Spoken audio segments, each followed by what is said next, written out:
If you haven't heard about Anchor, it is the easiest way to make a podcast. Let me explain. Lawful Stupid just jumped over. First of all, it's free, and we love that.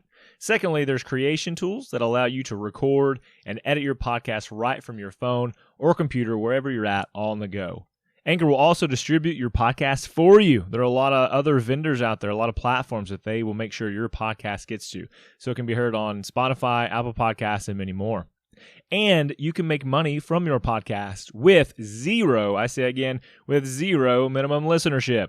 It's everything you need to make a podcast all in one place. So download the free Anchor app or go to anchor.fm to get started.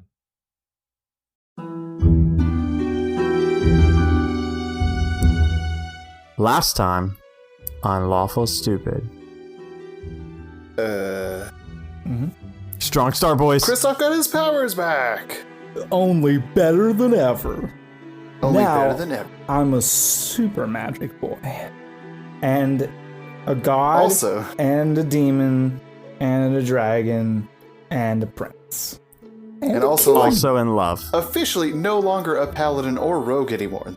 Those have been We abandoned. probably should have addressed that. Yeah, I respect Kristoff because I broke him so bad. I did a real bad break on my boy. And Dwayne was like, you can't have a boy that broken. I was like, I know, right? And he was like, hold on a second, I got you. Don't worry, fam. I was like, thank you, Dwayne. You sustained me with nourishment. I'm just like a little baby. I'm like a little baby deer lost in the woods, and he's gathering dew from leaves in the woods. And he's like, don't worry, sweet child. I will nourish you. My life is yours. And if you want more of Chainsaw, you got it in that last episode.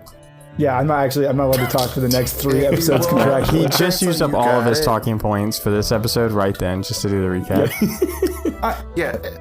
And then Atlas slept. Yeah, that's pretty good. Everybody's a good And nap. I don't remember what I did. You healed a lot of people with the Wind's Loot. Yeah, you were Dungeon Mom. That took was care of that everyone. was 2 episodes ago. No, you were because still- No, Yeah, that was it still never this stopped. episode. It never stopped. Guess it what? wasn't that long. It won't stop. Yeah, it won't Make you stop. guys- Stop. Won't stop. Make you guys Mother fucking bag lunches of your Oh, favorite God. snacks. Hard biscuits that I got from Allison with your names on them. And then little I mean, notes. they definitely would be hard at this point, right? If they weren't hard biscuits before, they for sure are now. Is Allison dead? Let's just cut to the point. Is Allison dead? That's like a really good question. But anyways, you guys like wake up from your slumber? Oh, we're getting Like right into Kristoff it. was like sleeping on an arcane cloud, and Werewolves, Atlas wake up. was sleeping. Yeah, you're now werewolves. Atlas was sleeping against the wall, and Rowan was playing them sweet music before he decided to meditate his way through life. Oh yeah. Chill. Oh, good morning, boys. Morning. I'm stuck in the... Question mark? Yo, you are in fact Kristoff. I am Ron Burgundy. Who put that on the scroll? You know he reads everything off a scroll. All right, boys. What do we do now? Where do we go from here? That's some heavy questions for this early. Well, I'm in breakfast. Like, where do we go to get some food? That's what I was. That's real heavy. I think the inn's burnt down. Don't remind me.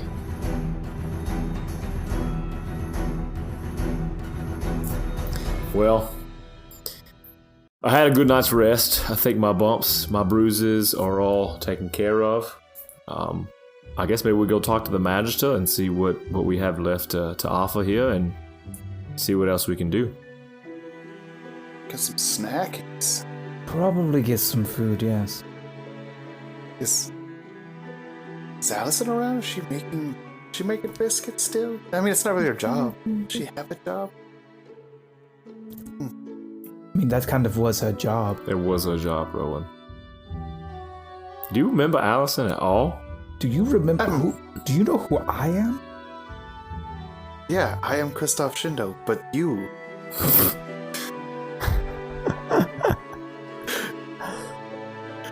Oh yeah, okay. So if you guys want to get up out of your sleepy boy pants and look for I don't wear pants. the Magister and confirmed the Magister I'm not and wearing a or shirt. I'm going. this whole episode going to be like this. Looking for Everyone can see how hard my nipples are 100% of the time. Can I get like a 1d4 damage with my hard nips? I swear to God, no.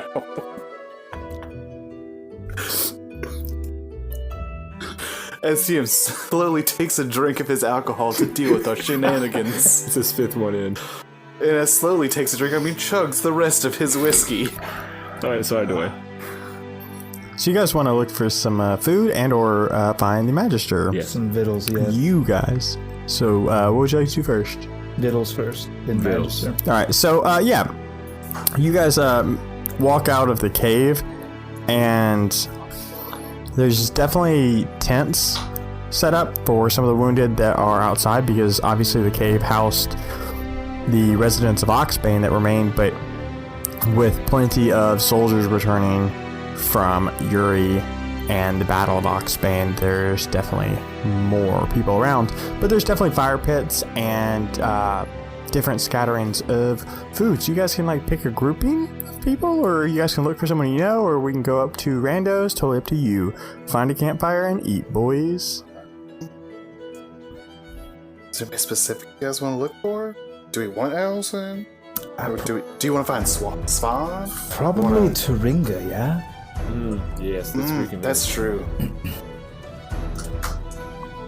Okay, so you guys go from like camp to camp, and you're looking, and people are pretty beat up, like overall, as you're kind of going through here, because you're seeing the Tor who have like mismatched armor and different like weapons, and then you're seeing the Arcanists who are pretty wiped out, because like their whole bag was just to be giant magical batteries for a good portion of this battle, and then like some of the Hunter Guild, which I had a really cool name for. The Guild of it was like standard name. Shoot, eat. The Hunters. The Hunter. Yeah, it was super good, and I'm just gonna look at my notes, but it wasn't that great.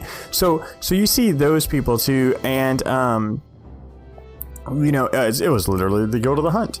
So you see the Guild of the Hunt and the Guild of the No Core, and and the Red Sun people seem to be like in the best position, like as far as like damaged and stuff like that.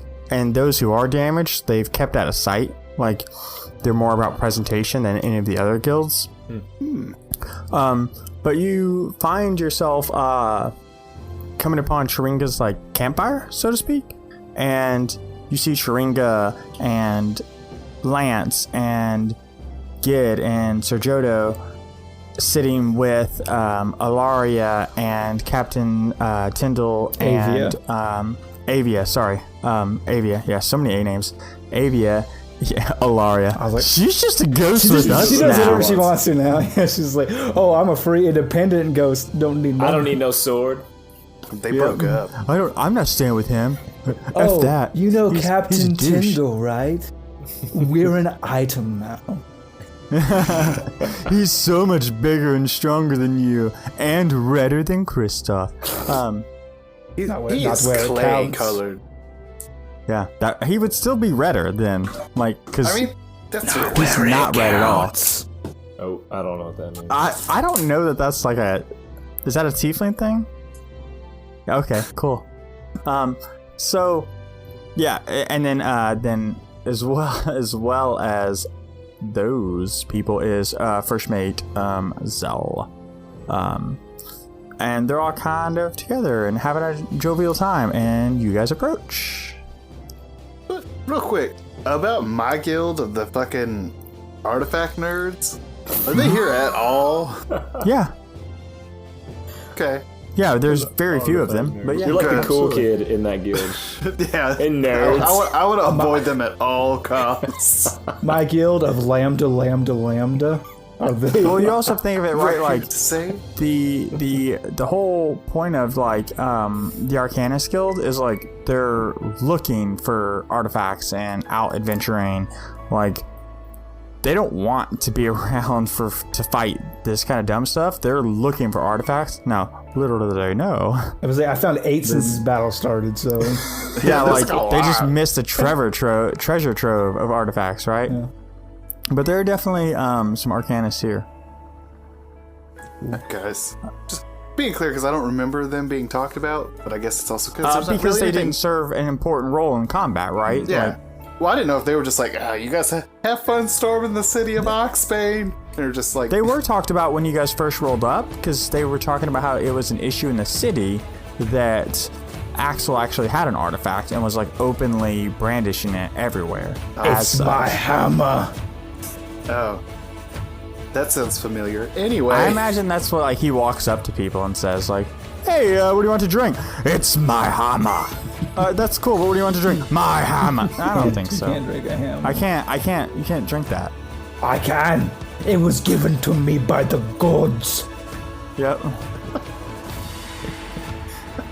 I want to take a look at this fire and kind of, if you said they're being jovial, so I'm looking around, I'm seeing the smiles, the warmth of the fire's there.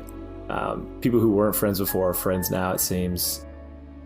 And I want to say, what time of day is it? It's early. It's think so. You think it's probably like 11ish. 11ish. Oh, wait, super early. AM or PM? AM. I would say, ladies and gentlemen, and loud enough so that they all would turn and look at me. And they do.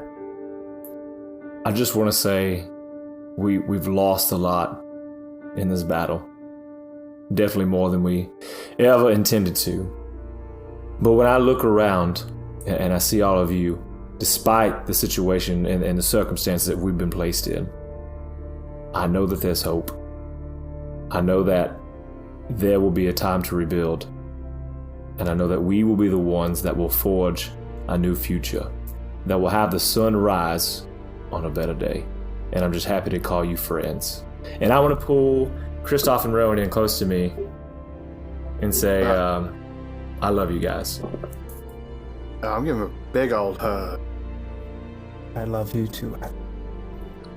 And I think Tringa stands up and walks over and kind of gives you that forearm handshake and says, I'm not sure Oxbane would be here without you. And you. And you. Kind of, I guess. But neither And here nor Tringa there. says, yeah. And then sits back down and resumes eating his food.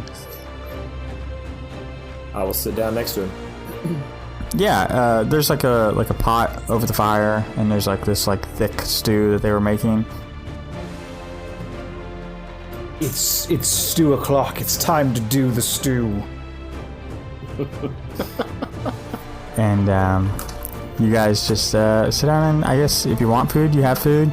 Captain Tyndall and First Mate Zell are just hammering back alcohol.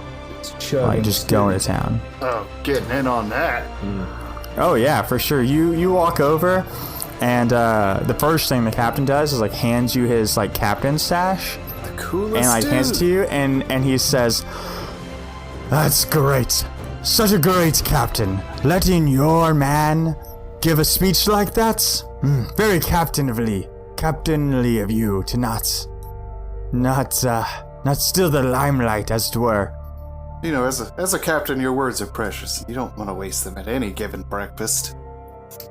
And the captain says, "Yes, that reminds." And First Mate says, "If only he could learn from his own advice." Oh, we give advice. We don't take advice, especially from ourselves. It's a terrible idea. And you hear Avia say, "That's the truth." He's a smart one. That's why I brought along. Us captains, we know, keep people around us smarter than we. Exactly, but not too much smarter. Oh, yes, but never tell them. No. Why do you think I'm here? You're so handsome. I can't stop myself. I'm like, you're my most handsome boy. And Lance kind of looks at you, and he's leaning against this giant fiend sword, and says, "Yeah, big handsome boy. Maybe next time catch the sword." And references this his stomach. And still hurts. You did a pretty good job. Ow. Too soon. I'm sorry. It's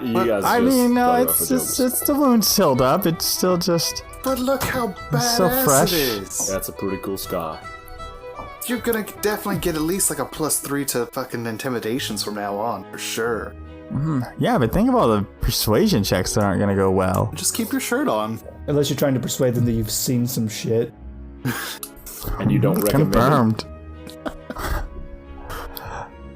And Tringa says, so I guess we're gonna be taking another run at the town and kind of just slowly picking them off. I don't know that I'm up for another attack today, though. Hopefully we just contain and wait.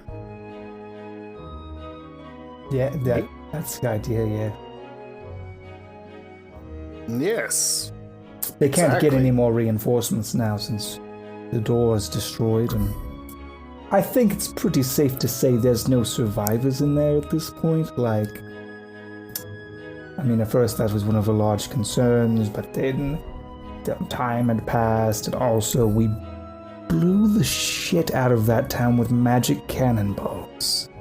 Avia blew the shit up out of that town with magic cannonballs. Specifically, Avia did, yes.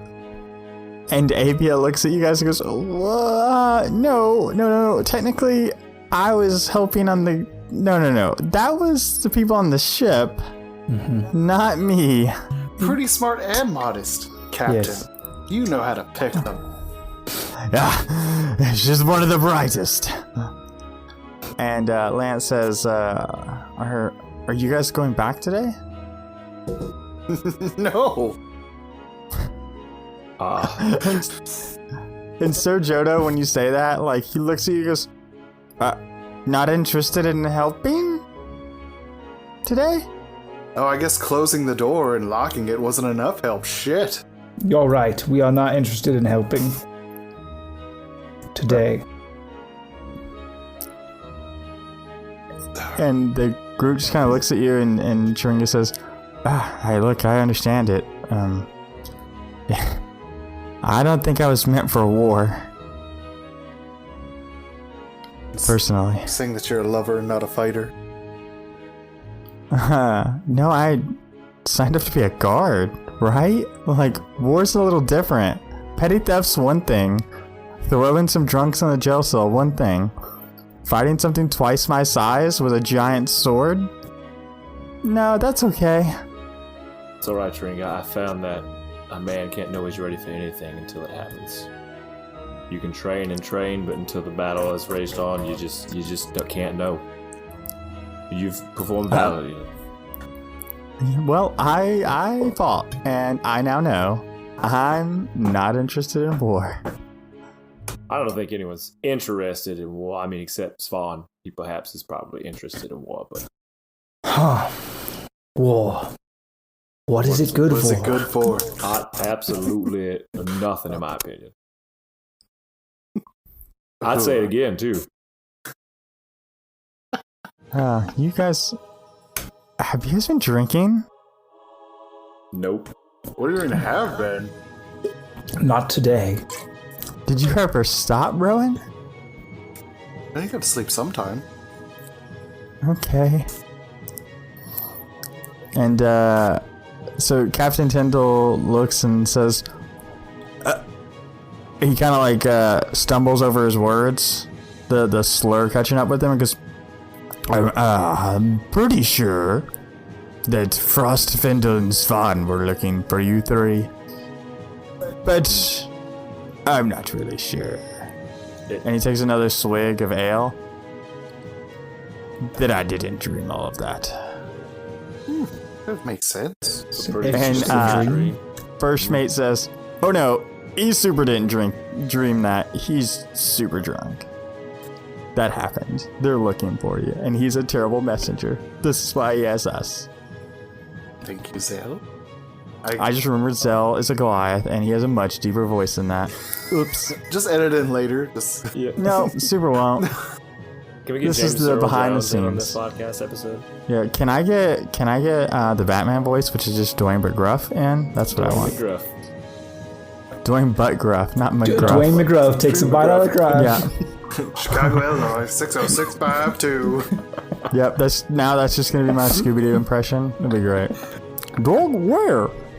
One of my favorite things is the Scooby-Doo movies where he just constantly did that, and they'd be like, "Hey, you and that dog? Dog, where?" It's one of my favorites. It's a good Scooby-Doo impersonation. Fuck you. Why do I do this podcast? I hate everything about this.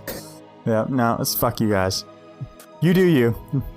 Well, I guess I we will better go find the boys Scooby-Doo then. do me. But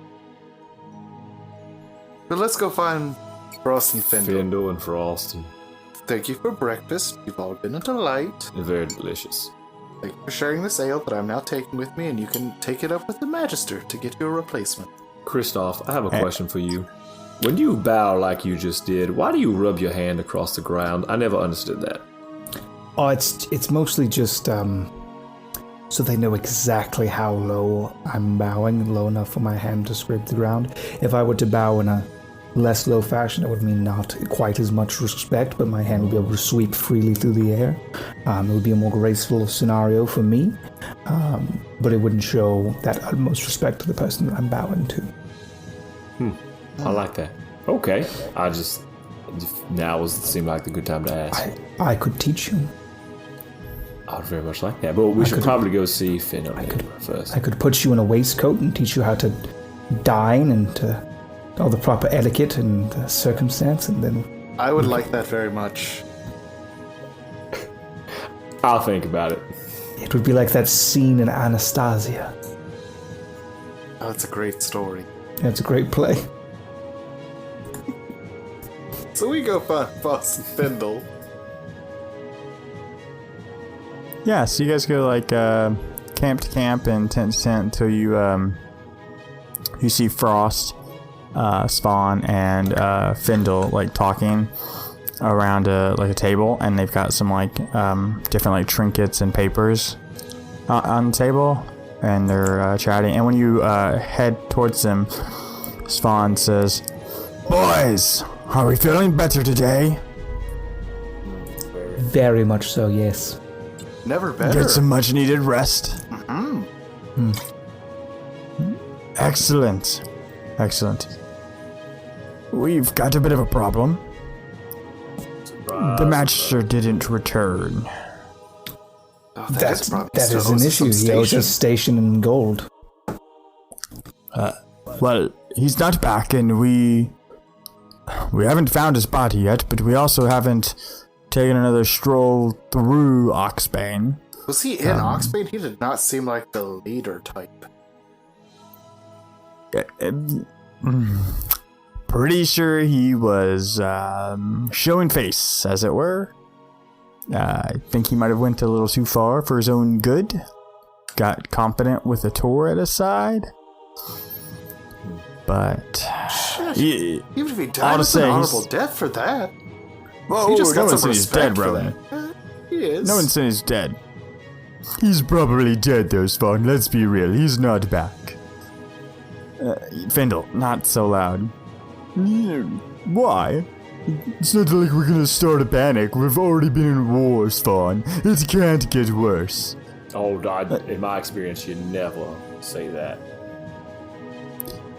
No, it's fine. It can't get that much worse, Atlas. Unbeknownst to us, let's the agree gate to opens disagree. back up again. That's true. Oh, but we destroyed the key. It's gonna be great. Anyways, we heard you. Then the have sky opens up and summoned us. flying demons come down. They're exactly like the demons from before, except they have giant wings. They're 3 times as big and have 8 arms. All with I'll swords. be right back. Just say all the Where are you horror going, Findle? cliches. He's just very quickly running. He moonwalks out of the room backwards. All the way through the forest, through walls and shit, using his Findle powers, platform 9 3/4. He's just like straight gone in a beeline, backwards beeline. This is not for me anymore. Moonwalk. Oxbane where? Bye-bye. And Swan says to you guys, I was looking for you because we're going to need reinforcements. I know oxbane is fine, but I'm not worried about just oxbane. There has to be more to this. This door, it can't have been the only one. And it can't have been the only one in Yori. We're seeing several artifacts pop up in our area. That does not bode well for Orenthal. It's pretty unusual, huh? And I sent word for Henry, but haven't heard back. Henry? That's also concerning. That is very concerning. Does Henry know about artifacts? No, but he's one of my dearest friends, and he knows. What? In my entire youth, my time with Henry, I have never known you to be friends with my father. You've never once come over to my house for coffee and cake. Ever. My birthdays, I did not see you there. I understand. Sorry, I was busy to go to fucking a kid's birthday party. It's keeping the town safe. I'm sorry, war. I chose not to come home from the war. But I fought alongside your father. And I have a lot As of a questions. soldier? That makes a lot of sense. He's a fucking He's badass. a badass. Yeah. it was not the life for him, but that's not the point. I sent a message and haven't heard back, and that's usually not the case with him. Usually I hear a little bit quicker than I have. But all the same. Is there a chance with all the hubbub that maybe a message got lost? Well, maybe he saw there were demons over here the next town over, and he said, "Bye then. Goodbye. I will go elsewhere." Not Henry, not the Henry I know. Not the No, Henry not- I met not for Henry. 3 hours one day. It's possible. But all the same, it's concerning not to hear back from Riverside. We're kind of getting similar treatment from some of the smaller towns. Balfort is a little bit further out, so I'm not surprised that we haven't heard back from them. But all the same, Well, you don't think it can be Something's going on. superstitious? Do you think maybe they think, oh, Demon Town, they're cursed and just don't want to have anything to do with that? I would be surprised that none of the people I trust in these other towns have returned my message, but it's possible. It Have you seems considered, fishy. like, when was the last time you wrote them before this?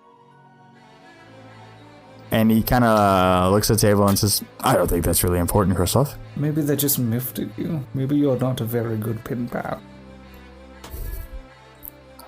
Anyways, about that book you owe somebody. Alright, you owe me a book, Kristoff.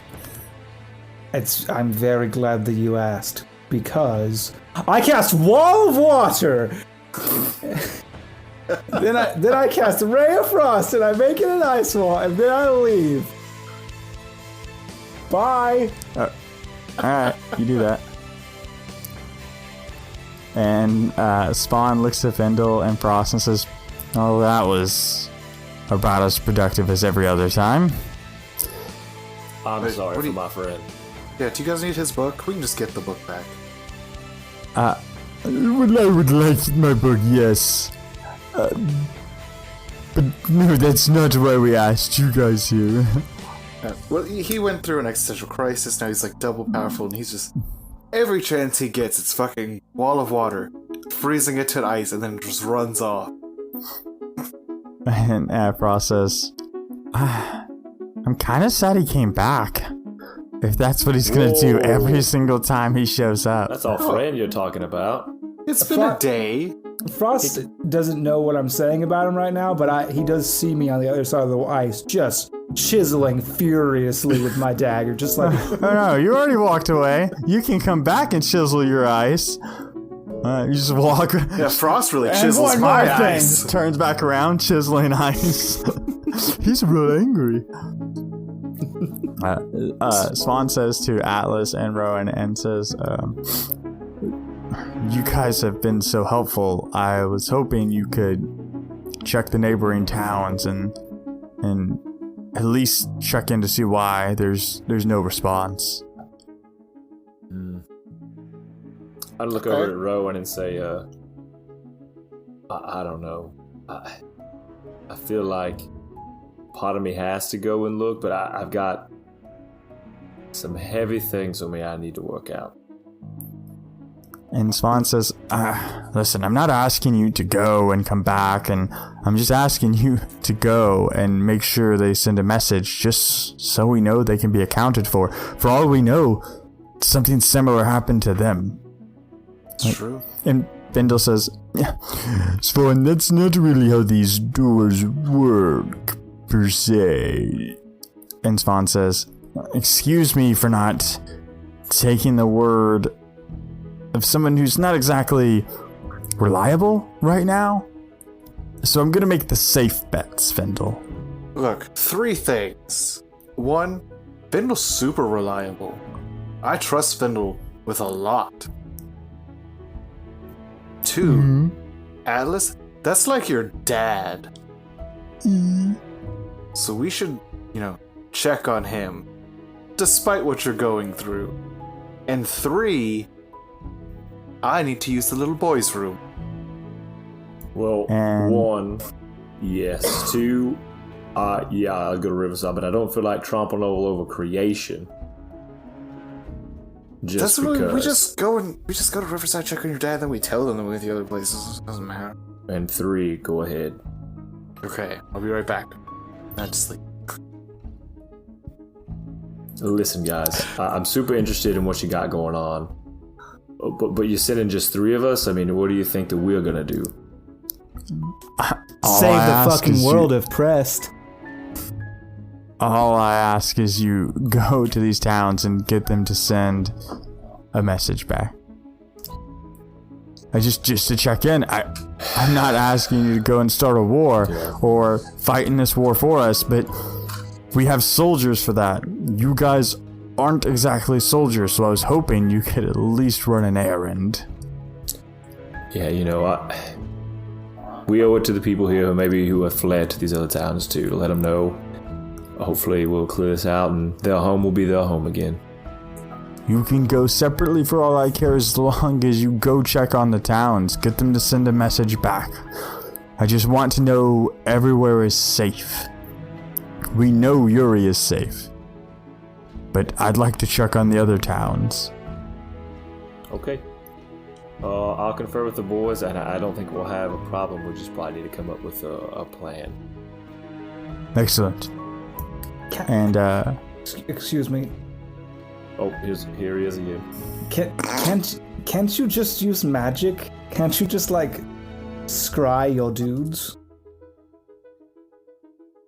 Who are you talking to specifically? Swan. Can't I scry my dudes? Hey, Frost, can you scry his dudes for him, please? And Frost says, most of my magic is point to point with my guys, but we could probably set up a portal for one of the towns. Just scry them. Yeah, I know. Yeah, we probably could work that out. I just don't know how well it'll go. Not exactly my bag. Okay. Admittedly, I don't know that spell either. Even with my new magical powers, it just didn't seem relevant to me. But somebody does, right? Oh, for sure, absolutely. We could deal with that. Does. We could. Definitely something we could do. However, I'm more concerned that these things detect magic. They seem to be beasts of magic. So, doing it the old-fashioned way, sending a person, sending a message by bird, seemed a little bit safer. You would know better than I. I wish that was... He totally wishes that were the case. He doesn't. He doesn't know better. He's the new guy. Well, then maybe consider scrying them. I don't know. If I remember correctly, you invited me to be the newest new guy. That was a quick pee, Rowan. It only takes about 21 seconds for mammals of our size to pee that long. Regardless, how long you think? That's true. Well, if That's you could do that, all the same, that would be very helpful. If not, let us know and we'll figure something else out. I don't know what Sounds like some R&R for me. Fucking, let's roll. Hey, what are we gonna do? Sit around here and listen to fucking people cry around a bonfire about like their shop that got burned down? Fuck it. Yes, that's exactly. You're right. We do not. That was very heartless of you to say. You're right. You are I'm right. Sorry. That is about the only thing that's going to be talked about here for a long time. It's true. It's sad, and I'm sorry for it. But if we can go check on these other towns and make sure they're all right, then we can come back and help this town as best we can. Yeah. So, respectfully, I've got some things to do that aren't that.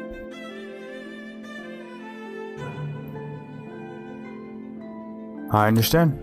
Uh-huh. One is pretty good. Got one, took care of that, and now I've got other things. I'm sure you'll be able to handle it. I feel like you're very capable, and whatever issues that may or may not be out there, I'm sure you can handle. But I have some business. Findle Frost, let my friends and I confer for the day, and we will come back to you with an answer in the morning. And Svan says, "No, go do what you must. I understand. I will get one of the other soldiers to take care of this task. I understand if you can't commit. I understand if you can't help in this manner. C word. But go on, you must have important things to do, and we have important things to discuss." Like he wrote me off pretty quick there. All right. Hammer the nails, Fawn. Remember Castle Capel? It's fine. That's a great question. Do you remember Castle Capel? And Svan says, "Bits and pieces. It's been a long time since I've fought that battle." I point to all of us. I was like, huh? And he looks at you guys and says, "I kind of thought it was a dream, but you guys are saying things that make me think it's not, and that's... You would think with our history, you would run a simple errand for me, but I understand." I mean, that's a simple errand. We got sent there by a god to help you succeed in that endeavor because you had greater things in front of you. So if I don't want to walk to a town, I'm sorry. Especially when you could just fucking scry them. Is Steve okay? We've Level evolved 2 past spell. the scrying. He's fine. There's no crystal balls left. There's no still clear water. We've got to deal with that right now. That's a bigger issue. There's not even clear water right now. There's no scrying. It's just not possible. There are spell components that you need. You don't have them. And whatever happened to John the Goodman? What did happen to John the Good? They walk away from the table. They walk away from the table. Your NPCs are done with your story. They walk away from the table. Oh. Alright, boys, well. I think we need to have a heart-to-heart. It sounds like there's some conflicting endeavors here. I mean, it's not really anything conflicting. We're going back to Yori, right? Boys, I'm not going back to Yori. Yeah, I don't need to go back to Yori. Thought we were going, but we've got like these guilds, and there's like a whole thing going on there, and I've got some... That was always the plan, right? To go back to Yori? That's probably your plan, my friend. And maybe that was the plan before this whole attack happened. I've got to figure out who caused the doors. Maybe as I pass through towns, I will send word back about what's happening, but I will find out what the origin of these doors was, and I will destroy whatever that is. I will also find out who Edis is, and I will destroy him. And I will find Kendra Ironclaw, and I will kill him. I have a lot of things I have to tend to. It's mostly one thing with a bunch of people, but I mean, don't you think the Red Sun would probably be the best people for that? Like, well, I'm sure I'll have John give me some advice, but it's something I must do. Okay, Rowan, you're coming back to Yori, right? Well, there's a bigger cost to pulling us out of there with Wynn. You guys know, I've got a debt to square up. As much as I would love to, I don't have the time. Wait, so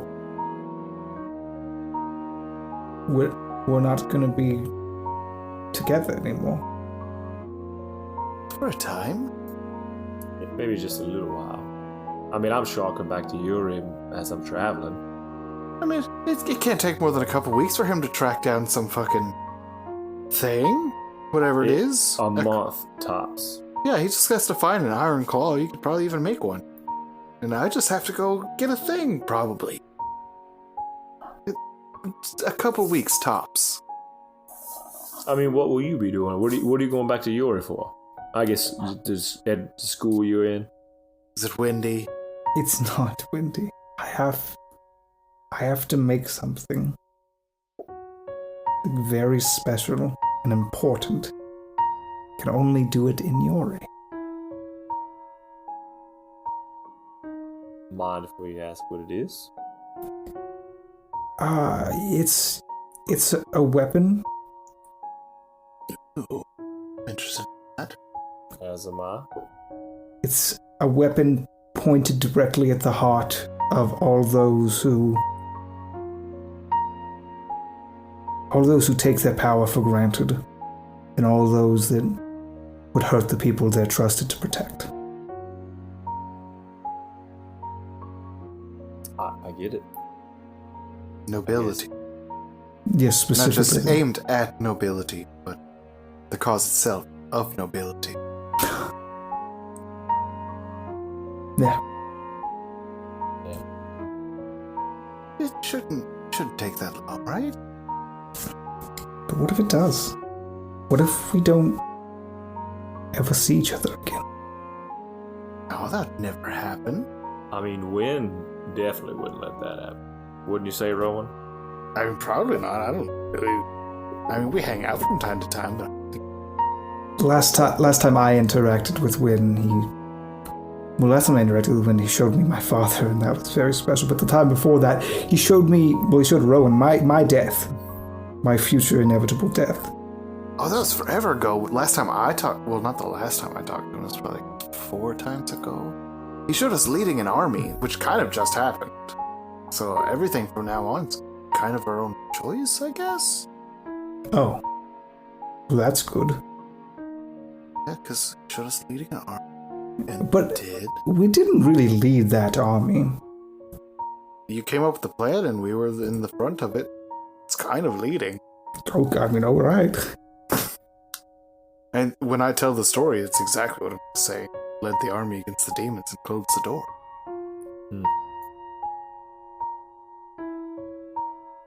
I'm gonna miss you, boys. We're not leaving yet. We are. We have a long day. It's noonish.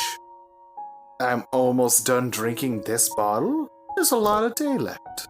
I just wanted to say that before I came here to Oxbane, I had everything. And shortly after that, I had everything in the world taken away from me. I lost my home. I lost my family, my brother.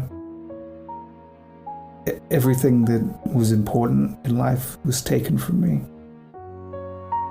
But when I came here, I found those things all over again. I found a home. And I found a family. And I found the best brothers you could ever hope for. You better shut your mouth right now. It's not right there. Because you're acting like this is a goodbye, and it's not a goodbye. You never know what's going to happen.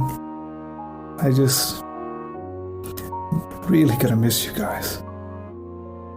Yeah, well, a month tops. We'll be back. Right, Rowan? It makes sense. Things can't take that long. The world's Well, not that's that like- big. I don't like a month away from you guys either. I mean, I have had a family of my own either in years, and you guys are pretty okay. Why don't we do this for old You times? have such a way with words, you bawdy bastard. Why don't we have a big nice meal tonight at the campfire where we forged Rowan's weapon. That's Talk right. about- It's talk- all of us. Talk about the times we had. And in the morning, we'll part ways. And could we invite everybody? We'll invite all Yeah, I mean, it seems like there's enough sadness going around and there's not a whole lot of good times. And so Let's have it's a a cause for party. celebration. Yeah. Yeah, let's have That would- our victory. that seems like a pretty alright party. And so the three of you stand there, kind of forming a triangle almost, and it's almost like that moment is like kind of frozen in time, and superimposed behind each of you is the respective god who's kind of been involved with your life. So like Rowan behind is like this cascading artwork of Wen and his his leafy wings and his simple mask, and behind Rowan is Kristoff, which is like this trio, right? Like it's a small boy and a younger girl who's like trained to fight, and then the shadow of a silver dragon, and then behind Atlas is Alaria, and then behind her is this like shadowy figure, and then behind that is Etis, the giant wolf, the metal wolf. God, it's like a kaleidoscope of He's fucking a evil. fucking like Russian doll, so fuck you. Yeah. And you guys decided to throw a party. So describe this like bonfire scenario to me. This is your party to make, boys. I make the biggest bonfire this side of whatever river is closest to here. Yeah, but instead of using like trees, you just use like broken shovels from Yarg's Forge. No, he uses whole trees that he chopped down with Whole those trees. shovels. With the Yes. shovels, yeah. One swing. I grab the Rough Boys and Eckenbar, and we go on a freaking salvage mission into town and get all the booze. We get all of it. We're like going through the ruins of the Red Roof Inn. We're going through the ruins of the Golden Buckle. We're just like really going to town, and we find all the booze, and we like carry it back gleefully, like chucking empty bottles at monsters' heads. Yeah, so I imagine that's how that works out, right? Like, you guys definitely don't, like, straight up confront anyone, but it's, like, tomfoolery every time these demons, like, or these, like, fiends or monsters, like, come near you. It's, like, ball bearings being thrown, Yeah. Donkey Kong-style Grease, barrels being yeah. rolled. Yeah, exactly. And you guys come back with just, like, a metric shit ton of alcohol. I'll be preparing songs about every single person there. True and false. Mostly false. Mostly false. And just in the best light possible. But yes, it's a big time. Lots of food, big fire, lots of warmth. And just laughs. All stories. I tell stories about Yarg and working with him and how he was a ball buster at times, but he always meant well. And he always wanted the best for me, no matter what was going on. Not only did he offer work advice and teach me some things I didn't know, but he taught me real life things and even how to talk to girls, even though I'd never done that. Now look at you talking to dead girls and stuff. You upped your game. Yeah. He would be so proud. Even the Veil of Death doesn't stop his game. Not today. And so we smash cut to the bonfire. and there are NPCs and friends that you know, and some people you don't know from Yuri. Not everybody wanted to come because other people chose to go on a mission in Oxbane. Other people are just healing. But yeah, who do you guys want to interact with? Kind of have like a little social moment, and then we'll head into the end of the episode. Hey there, listener. It's me, Dwayne, your DM. And I really wanted to say thank you. Thank you for listening. Thank you for supporting us. Thank you for being a part of our podcast. It's pretty amazing just in general. The amount of support that we get, the amount of people who actually enjoy our podcast is an unreal amount of people. And I wanted to say thank you so much because this podcast and this community has become such a large part of my life, and it felt wrong not to just take a minute and say thank you. And I don't think that's enough, but it'll have to do for now. So to every lawful stupid person out there, I just want to say thanks for like making my day every single day. Do you have a list of all the NPCs you've ever created? Yeah, of course, obviously I do. Alphabetical. Okay, sure. Let me just get that list up, and we'll just start alphabetically. So everybody, as you're listening, Can you do by when they start show up in the story too, not just alphabetically, but Yeah. Oh yeah, that's probably actually easier. Yeah, actually, can we get like a short description? Yeah, also easier. Okay, so I'll I'll pick my top tier. Avia. Now I'm doing it, you son of a bitch. First names are fluid, genders are next. Yes. Avia. No, I mean pretty much like pick any of the NPCs you've been interacting with the past few days, and you can talk to one of them. Like, well, just one of them.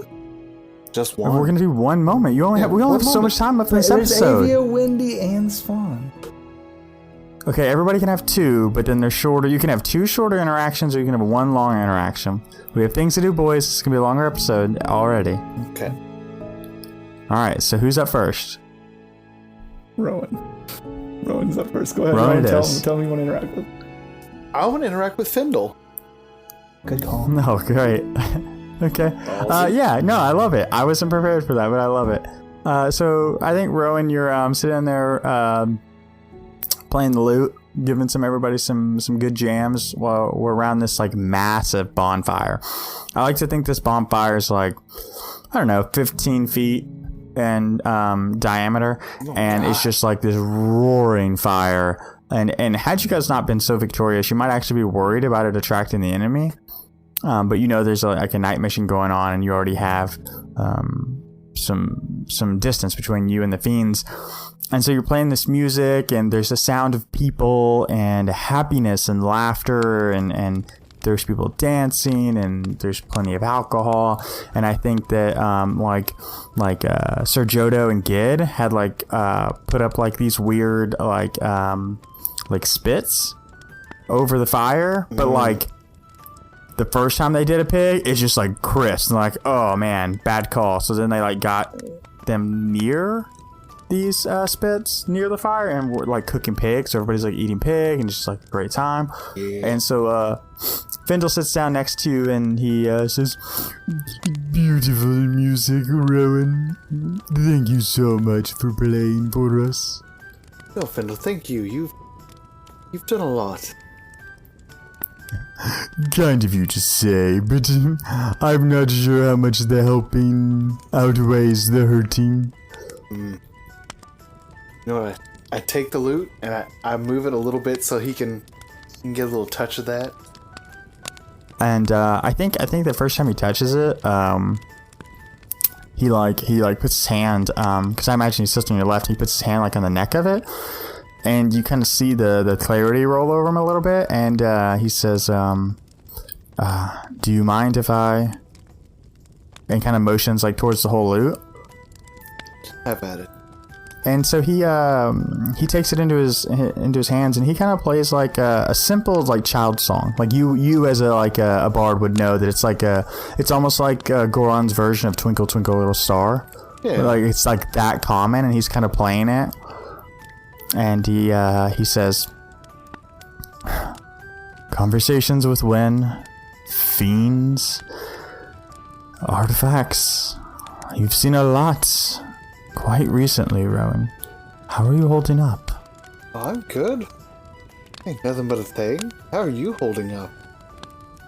And Findle laughs and kind of laughs under his breath, and he says, "You know, you don't always have to be so lackadaisical about it. Don't we though? It can be hard." And he kind of laughs and he says, "It's certainly easier than talking about it, that's for sure." If you want to do this, we can talk about it, but things happen. I see something going on with you and that dragon. I have a terrible suspicion that something might happen with me in this loop, but...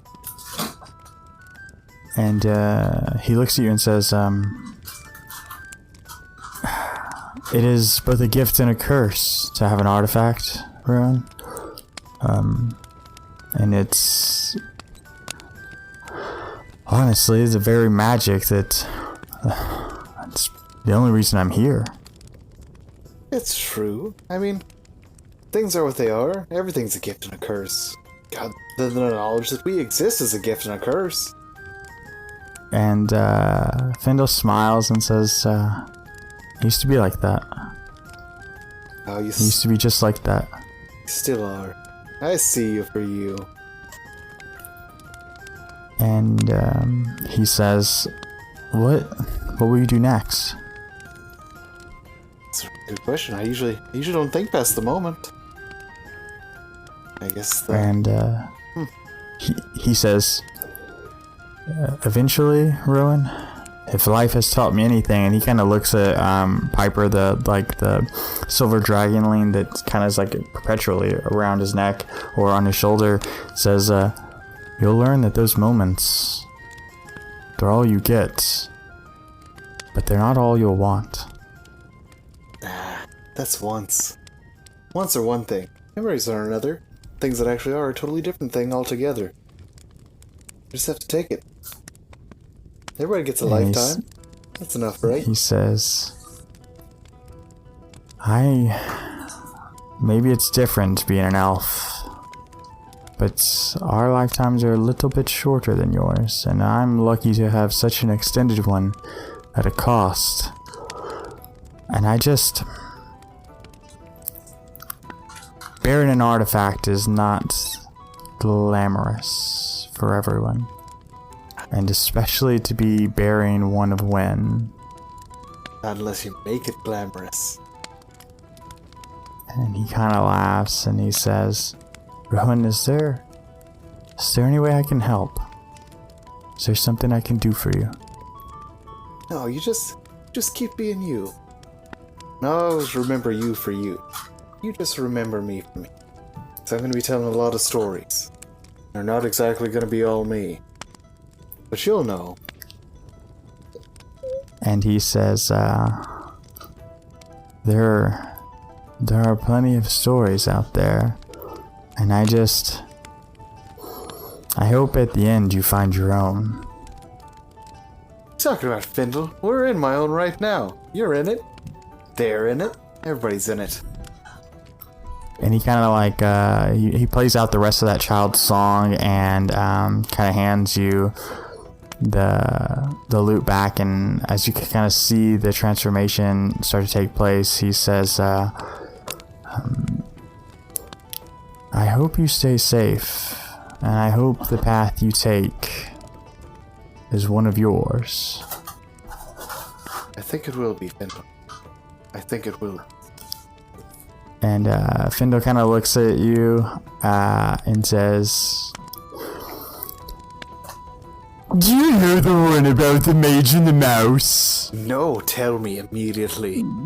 Oh, great. It's what about a mage and a mouse, and he's chasing around his shop. And this, like, goes on and on as we move over to Atlas. I would like to go and see John of the Red Sun. Okay. Yeah, so John is like one of the more rigid boys at this party, like where everybody else kind of letting loose, and you know, he's denoted by his red cape, and he's drinking, but he's certainly not by any means like cutting super loose. Yeah. And he says, as you approach, unless you want to start the interaction. What is his title? Does he have a title? I guess I should have just like paid attention to him when he talked to you, like every other time. No, yeah, you're right. Like, let me go look that up for you. No, I don't think he has an official title. Let me see. Give you all that. No, he's a captain. He's a captain of the Red Sun. Okay. So he'd be Captain Odom. Okay, because I want to use his title. And steal it from him and just become him after you murder him. Body thief. I say. I will wear his skin. Good evening, Captain. And John says, Atlas. How are you? Take a seat next to him. I guess he's sitting. Is he sitting next to him? He's sitting on like a log. Cool. One of the many logs you chopped up with your shovels. Cool. I want to sit next to him and say, I wish I could say I was doing better. I just have like a void or a pit that seems to just eat at me right now. And he looks at you and says, You should walk the path of the light. Follow Sinlor. He'll keep you from such a pit. Well, what's wrong with the pit? It's where darkness comes from, Atlas. Surely you understand. Being one of the Red Sun, that pit, that woe, that misery, that's where hatred comes from. That's not what we're about, Atlas. No, that is rationalizations of weak-minded criminals.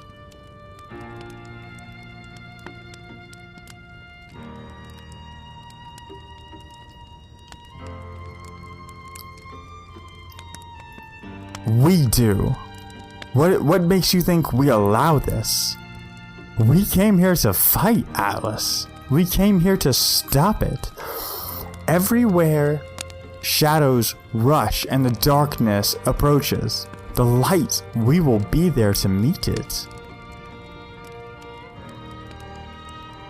I don't know. I have to know where it all came from. And I guess I just want to know what you thought about, you know, where to start. I want to be a Red Sun and I want to fulfill the duties of a Red Sun, but I just need to know where to begin.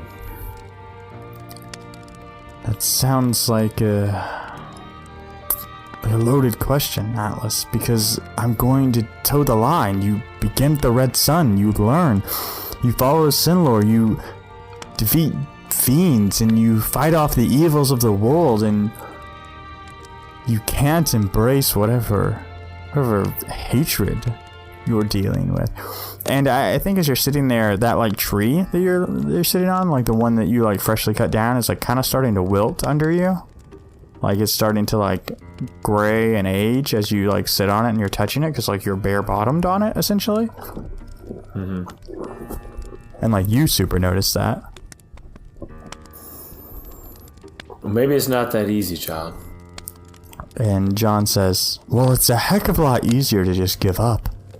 To just embrace the shadows, to embrace hatred. It's a lot harder to walk out of the shadows into the light.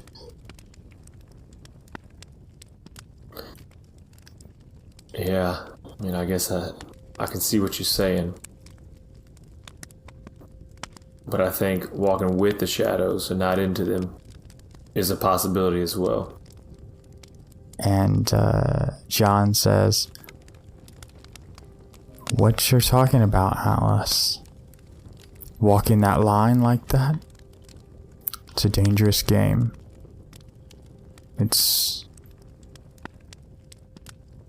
a fool's errand, really. What centers you at the end of the day? What keeps you sane? From knowing that the beasts that are out there in the world and the things that are allowed to exist. And John, like, you see him, like, when you say that, like, they're allowed to exist, like, you can see him, like, the mugs that he's, like, holding in his right hand starts, like, cracking a little, like, he's, like, gripping it. And he says, allowed to exist? You know what keeps me sane, Alice? And I'll just that my death will be the line between those fiends, those demons, and that evil. That'll be the line between their death and destruction and the next little girl. Listen, I had my family taken by these monsters, and it'll be my life before I allow them to take any more. And until my dying breath, that is my center. I suppose you have to find your own, but don't walk a path you can't come back from, friend.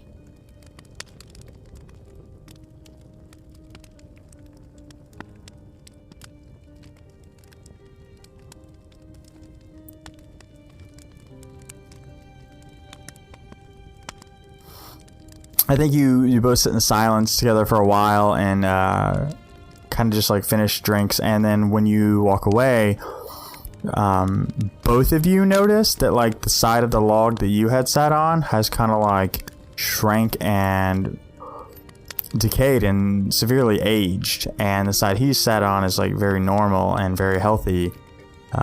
And like the two of you catch eyes as like you're walking away, but neither of you speak a word about it. And we're gonna move over to Kristoff. And that's all the time we have for this episode. Yeah, that's about right. I'm just kidding. Go ahead. Gotta talk to Avia, yeah? Yeah, sure. So I like to think that Avia has had a couple drinks, and she is now like laughing and making like arcane like fireworks for some of the like people that are like dancing and stuff like that. Mostly you kind of see on her face that's mostly so people will leave her alone and she can just stand away and like cast magic tricks. Also because she absolutely loves doing magic. So she's holding a glass, yes? Oh, alcohol? Absolutely. So I'm gonna mage hand my drink around so that it's like in front of her, and it's gonna like ting, like cheers. Yeah. Meanwhile, I will be behind her. Yeah, so you like do that, and she's a little like disoriented from being a little drunk, and also like it's weird that somebody mage hands around her. That's like violating her personal space, but she's kind of like tipsy, so it's more funny than anything else. Like she doesn't like register that. It's just a surprise. And she turns around, she's like, "Oh, Kristoff, you startled me." Cheers! It's a party. Yeah, it is a party.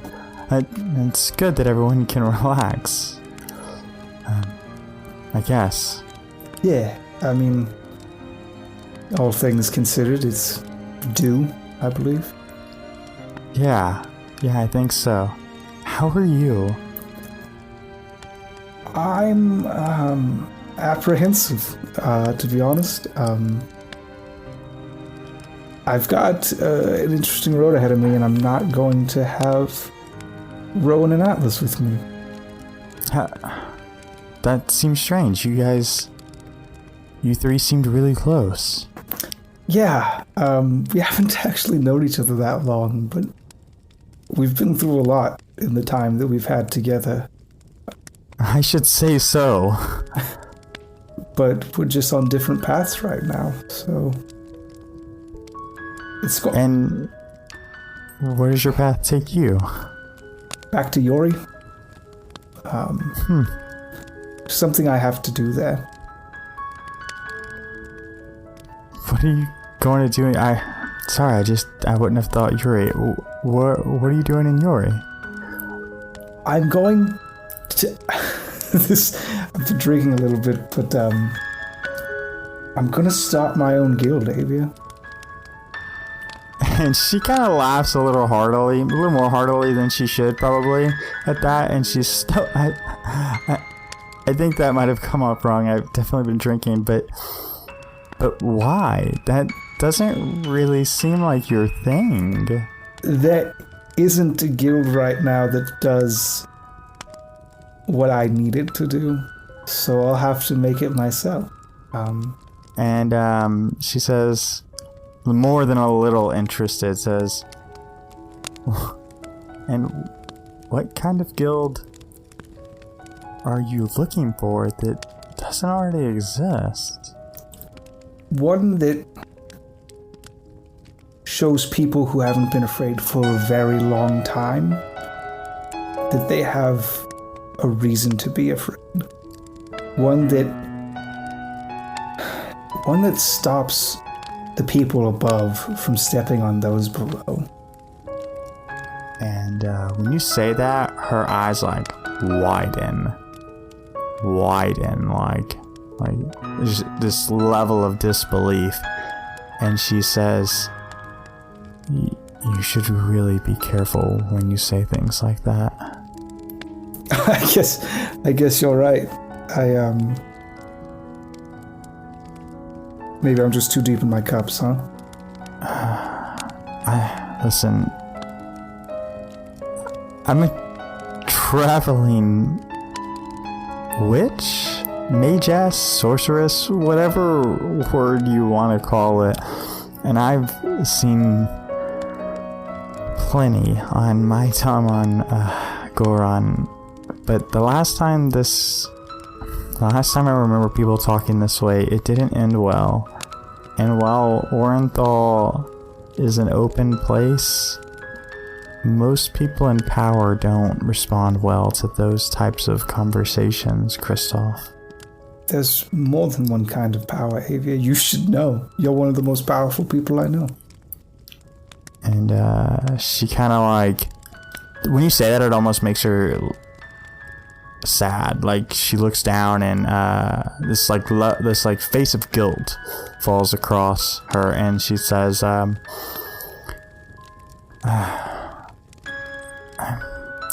don't think my power has much to do with anything, honestly, but you're not wrong that there's issues with the world, and that has a large bit to do with why I refuse to stay anywhere and why I joined the Murphys.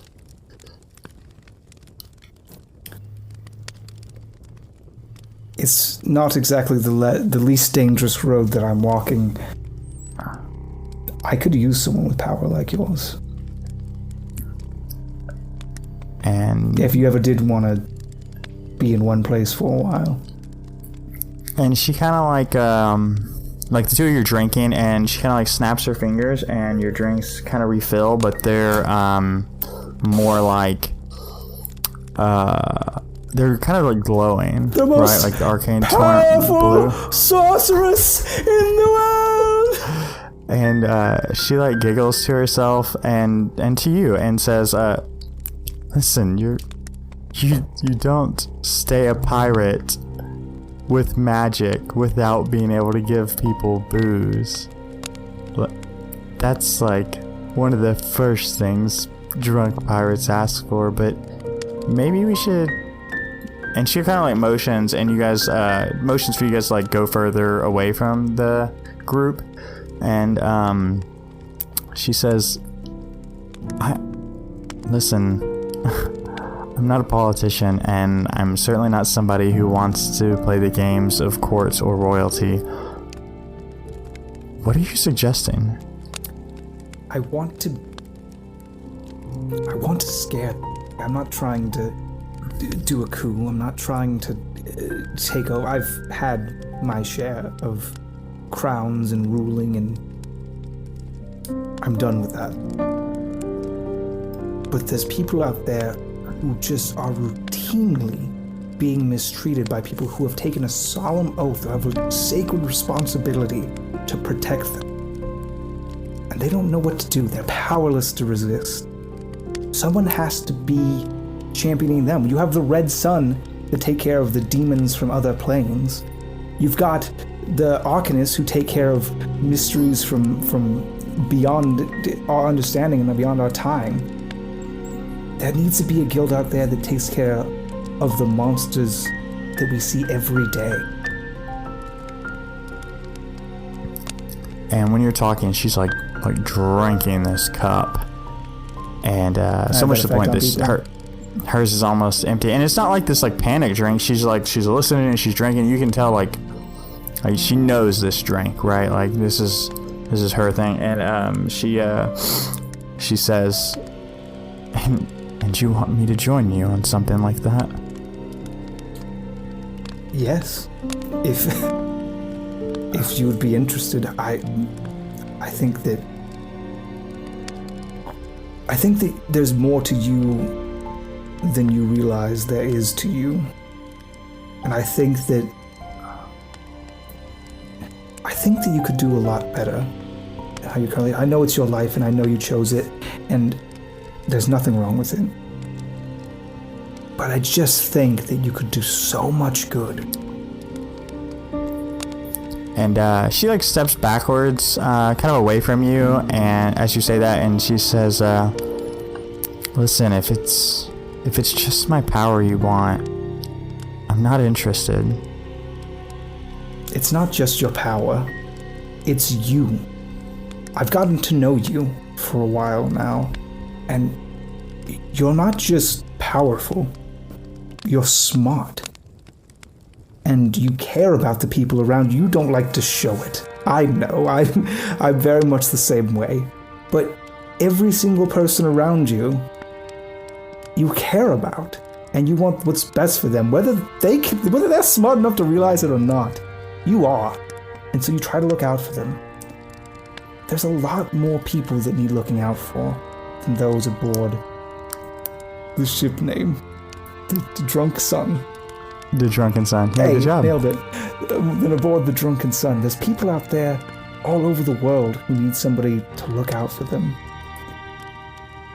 I know you could do it. You could help me. And the last scene we see of Kristoff and Avia is Avia stepping forward and her handing Kristoff the letter back, and as she does so, she says, well, if I'm going to join you, I won't need this for a while.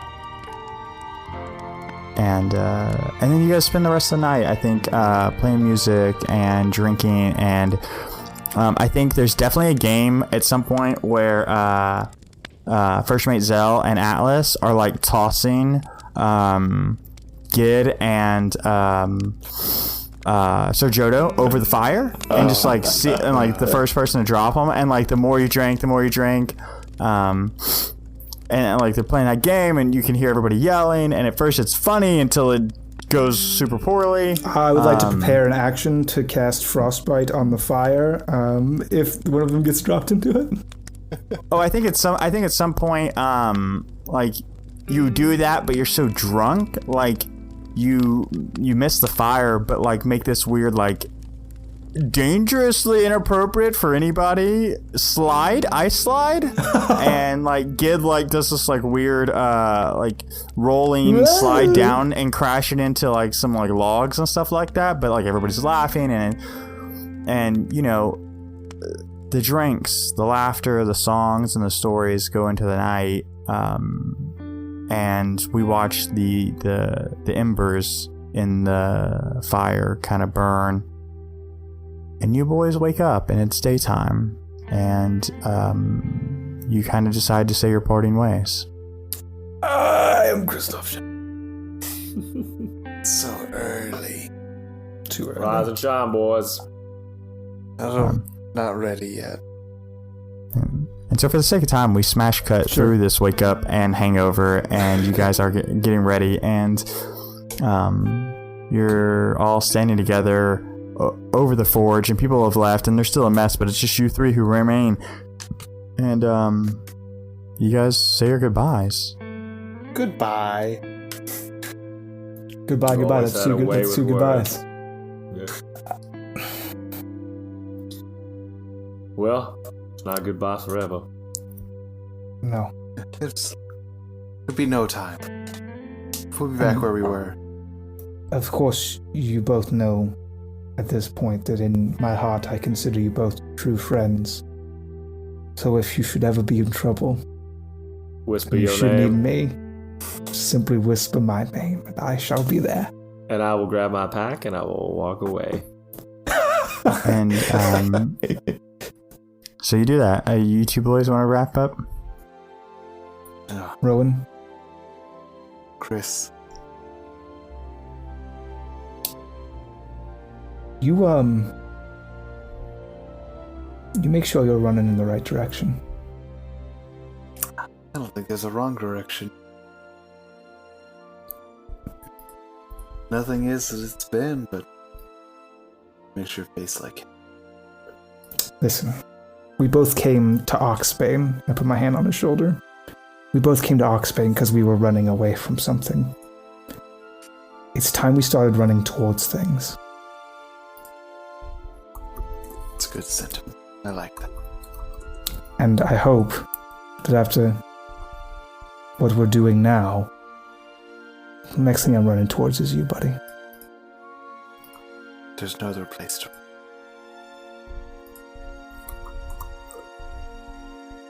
Those are I Okay, love you, and I leave. So you guys, And I take out my pendant to Dragon. You just break it in half and hand the other one to Fendel. No, who's like half asleep I go somewhere. to hand it to Rowan. Psych, nerd! Fendel, go long! Yeah, Throw my So- fucking karma bracelet in the dirt. it explodes. The three of you part ways, and Atlas heads towards the woods, satchel in hand, with Ilaria next to him. Not behind him, not superimposed over him, but walking beside him. And you have Kristoff, who turns and leaves and is walking toward the town of Oxbane, or would be the town of Oxbane. And further in the distance, you can see he is greeted by Abia, who's holding his pack for him, like outstretched, waiting for him. And the last, we have Rowan, who like plays a song as you guys leave. And when you both make it out of his vision, he puts it together, or puts his loot back on his back and picks up his bag or his pack and walks away. And when he's walking away, you almost see like petals and roses and tulips slowly budding as he's walking. And each of you, for the first time, begin to make your own ways. Walking fast. Oh, bam. Face. And then the view changes. And the world shifts. And we see someone familiar. But they look different. It's almost like when you're having a dream and you place a face or a person, and you see this tiefling over a table in a dark room.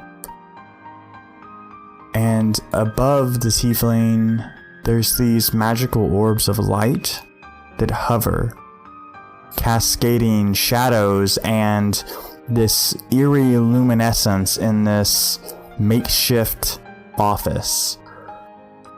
And this silver mask reflects off the light as it bounces through the room and off papers and off this glass of almost transparent red wine. And you see the silver masked tiefling read a letter. And there's this this anger to it, and he sits it down and he picks up another letter. And just more frustrated by the last. And I think he maybe reads one aloud to himself in the room as he's doing so.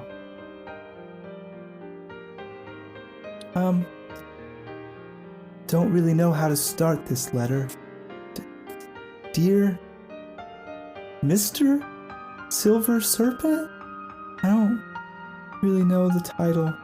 I'm a scullery maid in the town of Heimerdinger, and I don't know who else to turn to. It's our Lord Byron.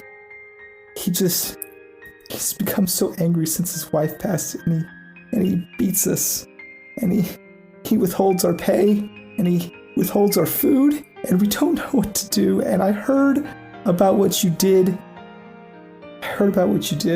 And I just thought maybe I didn't have anywhere else to turn. I hope this letter finds you well.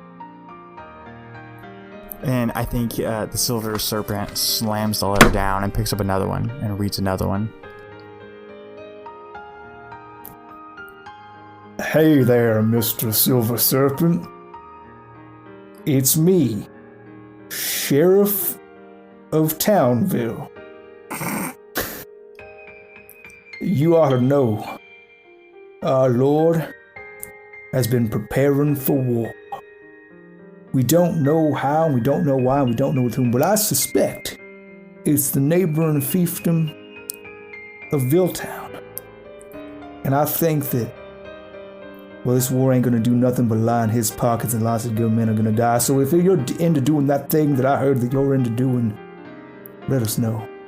We could use a Silver Serpent on these parts, Townville. And he slams that letter down, and then he reads another one, and it begins with, Silver Serpent, I hope this reaches you, and maybe you're the person for it.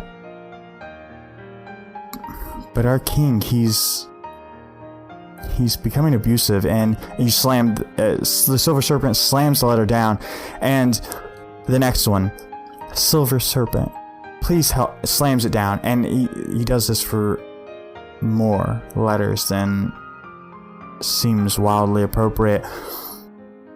And he's reading a letter more carefully than most, and that's when the door kind of creaks open, and it reveals Avia. But not the Avia we remember seeing. Not the Avia with almost like pirate robes and this like carefree appearance. She's wearing noble clothes, and she's wearing nice garments and this traveling cloak that was clearly fastened for royalty, and like these beautiful traveler's gloves, and of course it's all in tones of blue and leathery browns, and she says, Christoph, yes. There's something you're gonna want to see. I hope it's not more damn letters. And she says, it's a message, all right.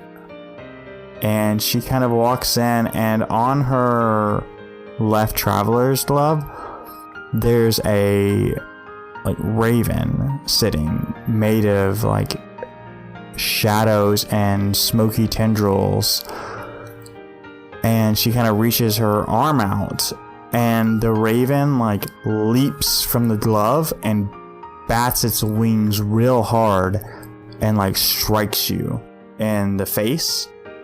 And like you begin to see this vision,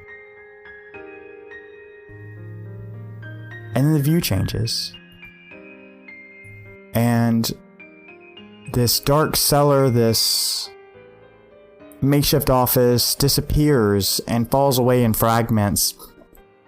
And we find the world pieced back together, and there's snow falling. And it's thick. And it's obscuring the very view of anyone who dares try to march through something like this. Seeing 5 to 10 feet in front of themselves is difficult, much less past that. And we see a large orc who is battle-clad in armor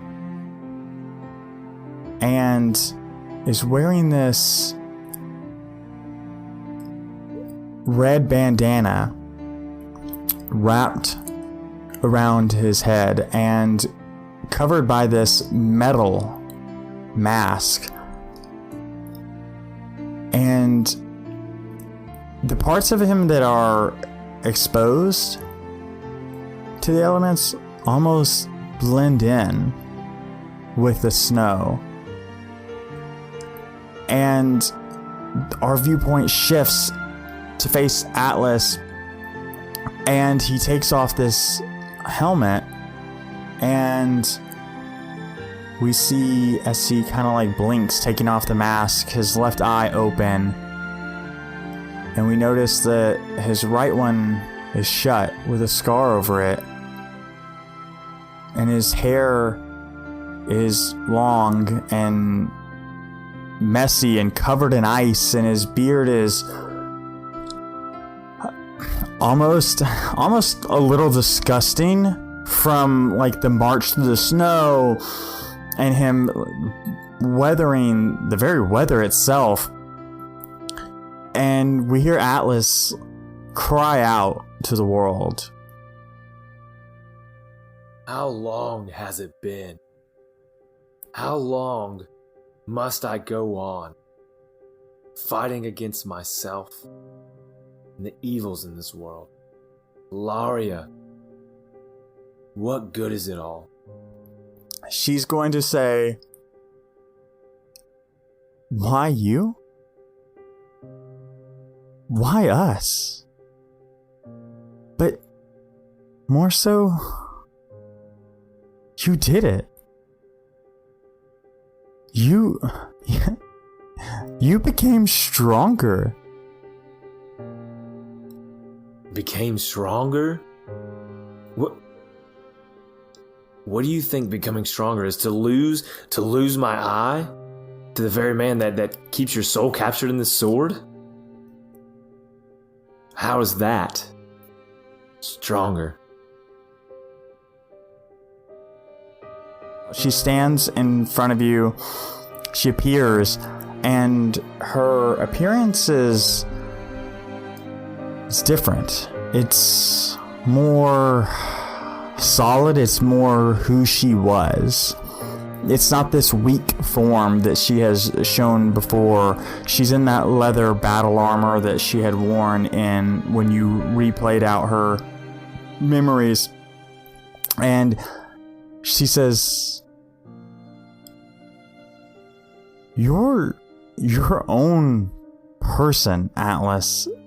And the things you've done, they're great. What do you mean? What have you done? What do you mean?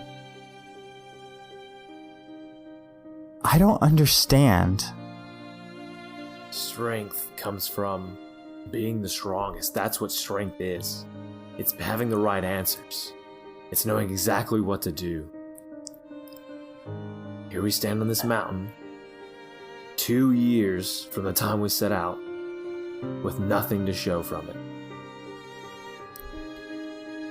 And she says, I said that you became stronger.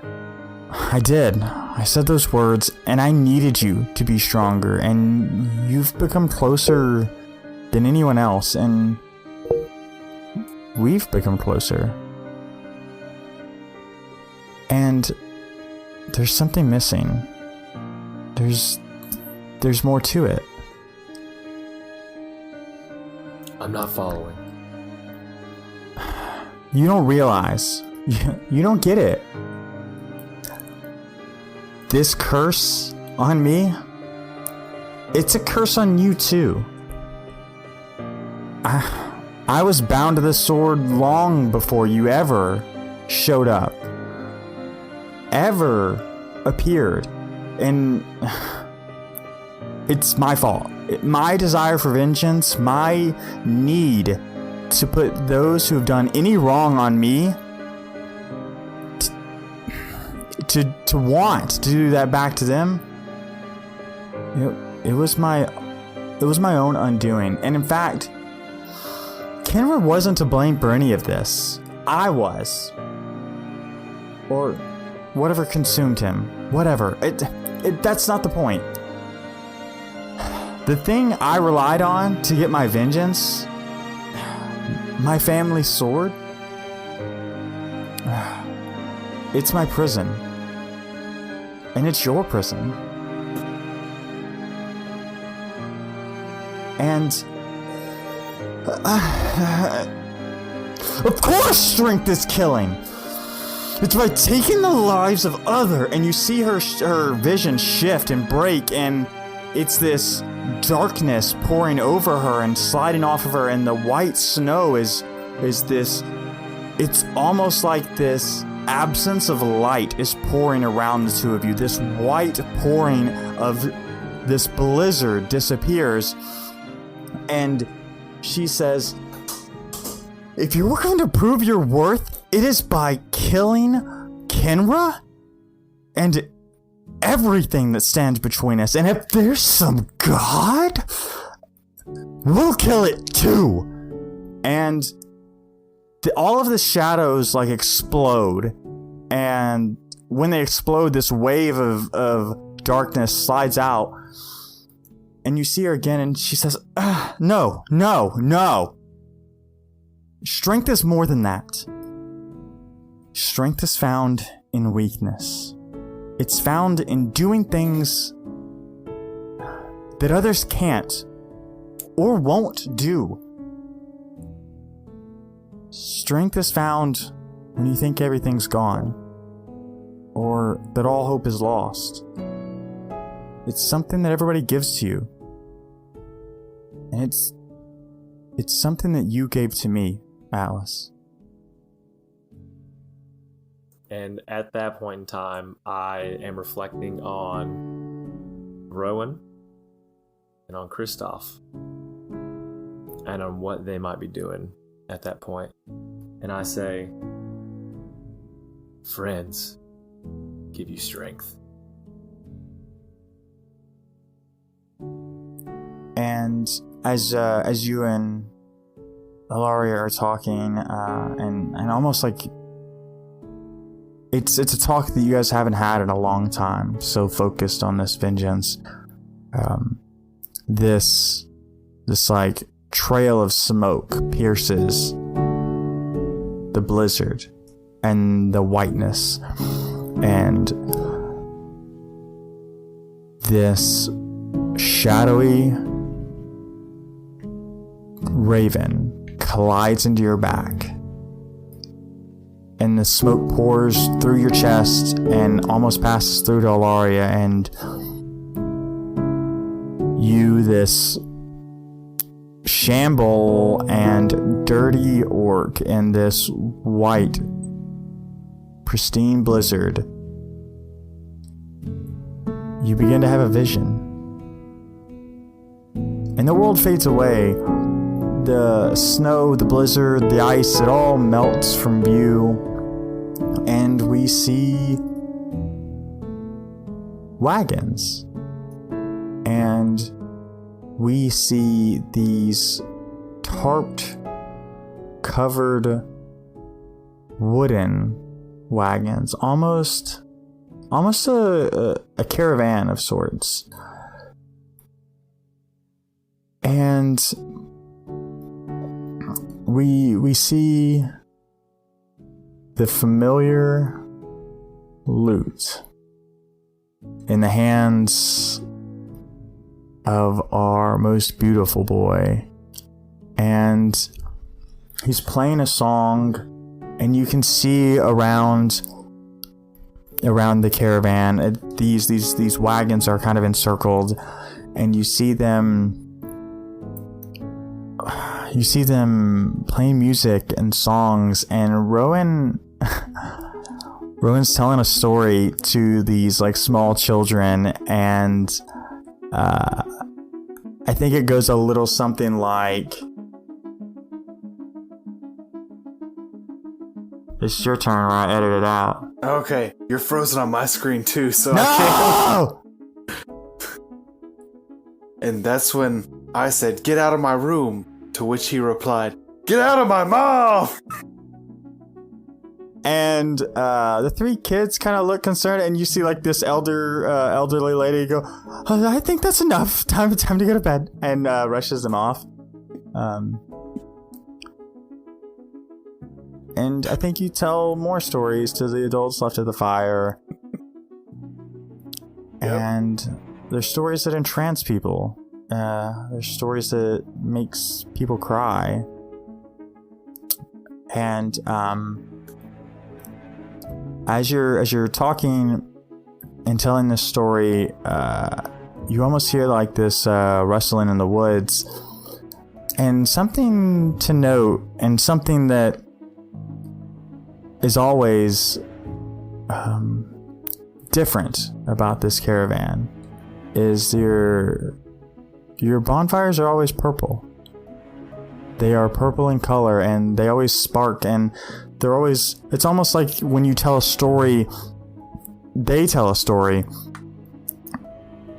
and somebody you've never seen sits down next to you as you're telling the story, and he's a man with a short red beard, and he's got long red hair pulled back into a ponytail, and he's wearing a traveler's cloak that is like this brown, and it's nice, and it's, you can tell it's thick. Like, it is not meant for decoration, it's meant for more. And Like with two C's thick. And he sits down next to you and says, You must be that. You must be he who never kneels, and he who never bows. That would be me. And who are you? I'm a simple storyteller, a simple traveler. But I've heard your stories. Have I heard your stories? I am so excited to meet you. Excited to meet you. Everyone's got stories. That's the point of this. Everyone's story gets told. That's what they say about you. Is it true? Is it true that you met when? Meet with? It's not just past tense. We're on a first name basis. You know, the towns I've passed through, they say nothing but wonderful things about Rowan the Bard, the man of stories, the bearer of purple flames. I'm honestly just thrilled that I have come across your camp. Well, I'm more thrilled than any. I'm always welcoming a story. Do you have one?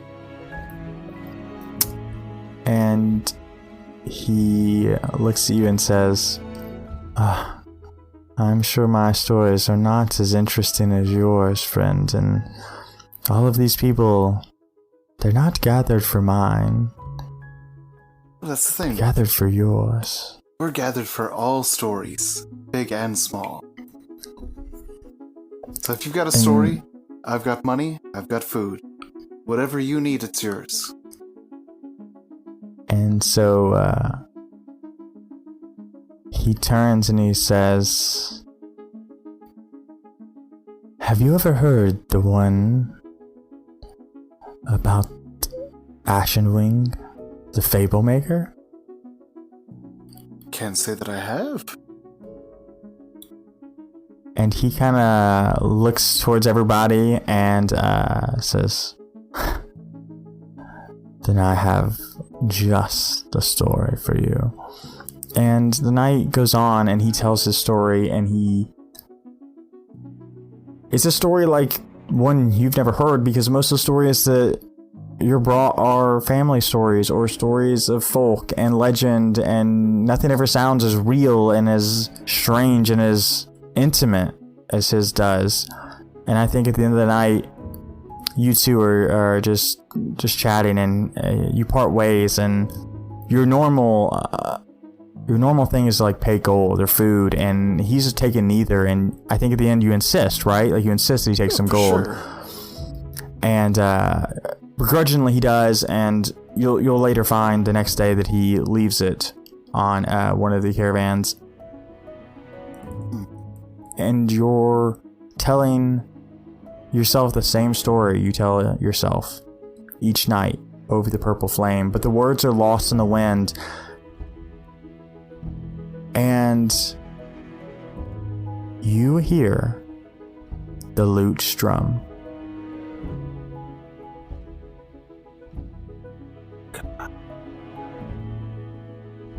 That's where we're gonna end, boys. Oof. You son of a... We knew it was coming all along. I mean, we knew it, but still.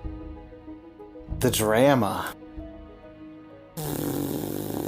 Hey, thanks everybody for listening to the season finale. Curveball.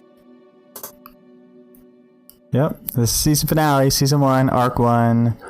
The death of the door. The knock on the door. Knock 'em dead. The world's most fucked up knock joke, starring. Yep. Knock knock who? Oh, I actually knock who's there? Knock on. Those are all so good. Knock who's there?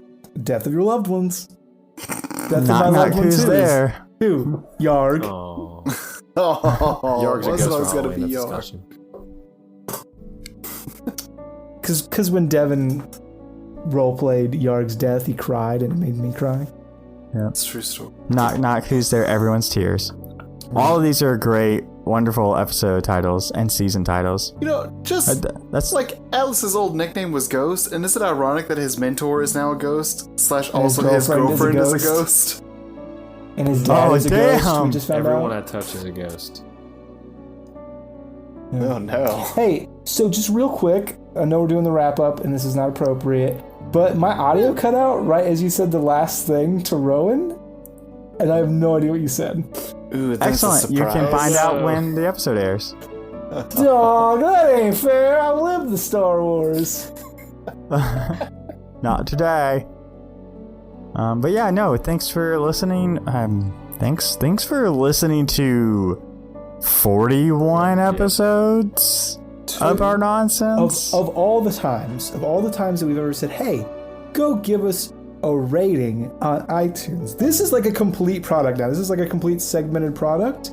You can go like, how was this? Not this episode. How was this story so far? This whole half of the story. Is that good for you? I don't know. Please tell me in the form of an iTunes review. Right now, I'll wait. Yeah, we're here to learn from you. We should have learned by now. I mean, like, dang. We should have. not. We're not smart.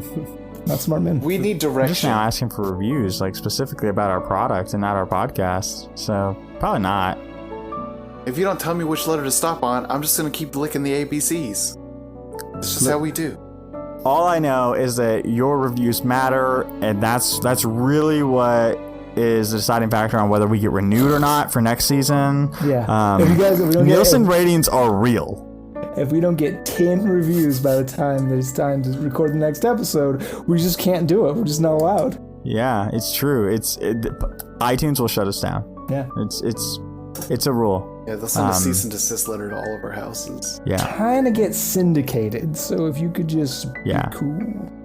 It was like Steve Jobs' dying wish. It's like if people aren't putting out good products and getting reviews, they get banned from the Apple Store. So I thought his dying wish was for robots. He was like, No more fucking 2-star shit podcasts. Yeah, exactly. Remember Also, I should have me. went to the doctor sooner. No, I get it. That doesn't apply to D&D podcasts. That's only for all the true crime podcasts, of which there are a billion. I've got the direct quote right here from the stenographer, and it says, no more 2-star shit podcasts. It does not specify genre. See, this is a problem. If people would just be more specific about their requests, Yeah, we wouldn't their have dying wishes. interpretation. There would be plenty of things in this world that just weren't up for interpretation. It'd be great. How long are we on this episode right now? 2 hours and 15 minutes. I don't think they want to hear our voices anymore. That's true. Well, Maybe hope. they do. I mean, I hope so. That's really what we're banking on for season 2, right? yeah, that's kind of our Right? skis, bruh. We ain't getting renewed. That's Okay, fine. great. Yeah. Thanks for listening, and thanks for joining us. And our rule for humanity this month is... Oh, it's first book. So first book, I'm going to make up some statistics right now. If this is completely made up, if you don't have an appropriate reading level by the time you go from elementary school to middle school, you're 65% less likely to graduate from high school than someone who is.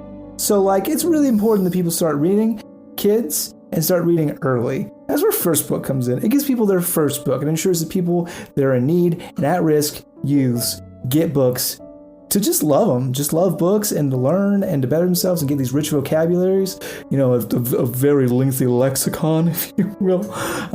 And so that's what first book does. I'm rolling for humanity, and it's $12 to first book. Thank you, first book. Nice. I'm going to add a statistic to that and say that 100% people that cannot read cannot download this podcast and or operate the smartphone that they love. So you really should do first book. Hey, It helps you read. So if you can't read and you want to listen to our podcast, have a loved one go ahead and subscribe for you. That way it automatically downloads all the new episodes. You can still listen. You don't Just have- look for you the don't have to icons. read. Look for the icons. It's perfect. You know what? Just to make this even longer than it needs to be. Oh, please do. Please do. Everyone says that all these different things, politics is power, but you can always buy politics, so money is power. But honestly, Thomas Hobbes had it right, where knowledge is power. Because if those people don't have the knowledge to express themselves, if you don't have the word to express freedom or express rights, then you don't have that power. So knowledge really is power. Getting them those books makes this podcast go on even longer. Second only But always to nuclear return them to your weapons. friends. Always return them to And your if friends. you dog ear the fucking pages, you're a piece of shit. or tear them out to write down a note for a friend. Look, All that's bad too. Yeah, don't rip out pages, but dog earing, I always think that's interesting. I'm like, what's on this page that they thought was so important? They No, stop. Nothing. that's It's fine never if it's a anything. It's library their last book and it's spot. not mine, but I collect books. I have a library and I like them to be in a decent condition because they're collectibles for me. And if you dog ear the fucking pages, it makes me sad. And maybe you do it all the time. And maybe you're my wife. And maybe, So, guys, you guys Yep. want to play out? yeah. Yeah. Okay. Cool. you. Bye. Bye. We love you. Bye. Thanks so much for listening. Bye. Love you. Thanks so much for listening. Love you. Thanks so much for listening. Thank you for the season. So God, obsessed. So God, obsessed. So God, obsessed. Oh God, what am I gonna do without my days? Do without my days? Do without my days? Do without my days?